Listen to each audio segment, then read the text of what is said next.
காலையில் நம்ம சின்னமனூரில் வந்து ஒருத்தர் மாட்டு பண்ணை வச்சுருந்தார் இயற்கை முறையில். பார்க்க அழகாக இருந்துச்சு.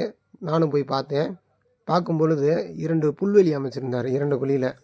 அதாவது மாட்டுக்கு தேவையான உணவு வந்து இங்கேயே கிடைக்கிற மாதிரி, நீர் வந்து போய் ஈஸியாக பாய்ச்சுற மாதிரி செட் பண்ணியிருந்தார்.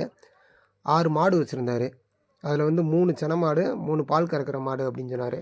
அதோட சாணம் இதெல்லாம் அப்படியே உரமாக யூஸ் பண்ணிக்கிறாரு. கேட்டதுக்கு மாதம் வந்து 70,000 வரை லாபம் கிடைக்குன்னு சொன்னார். சரி, மாட்டுக்கொட்டை எப்படி இருக்குன்னு பார்த்தோம்னா, அந்த காலத்து மாதிரி இல்லாமல் சிமெண்ட் கொட்டையிலே செஞ்சுருந்தார், குறைந்த விலையில், காற்றோட்ட வசதி கூடிய. சரி, உள்ளே போய் பார்க்கலான்றப்ப ஒரு பாட்டியம்மா மிஷினில் அரைச்சிக்கிட்டு இருந்தாங்க புல்லை. எதுக்குமா மாடு புல் அதுவே தின்னுமே, எதுக்கு அரைச்சிக்கிறீங்கன்னு கேட்டதுக்கு, இதனால் வந்து மாட்டு வந்து புல்லை வேஸ்ட் பண்ணாது, நம்மளுக்கு புல் மிச்சம் அப்படின்னு சொல்லி சொன்னாங்க. ஒவ்வொரு மாட்டுக்கும் தனித்தனியாக, அதாவது பைப் மூலியமாக தண்ணி வசதி அமைச்சிருந்தாங்க. பார்க்கவே உண்மையிலே அழகாக இருந்துச்சு. அதே மாதிரி மாடு நிற்கிற இடம் இதெல்லாம் சுத்தமாக இருந்துச்சு. ஒரு அழகான கண்டுக்குட்டி வேறு உள்ளே இருந்துச்சு.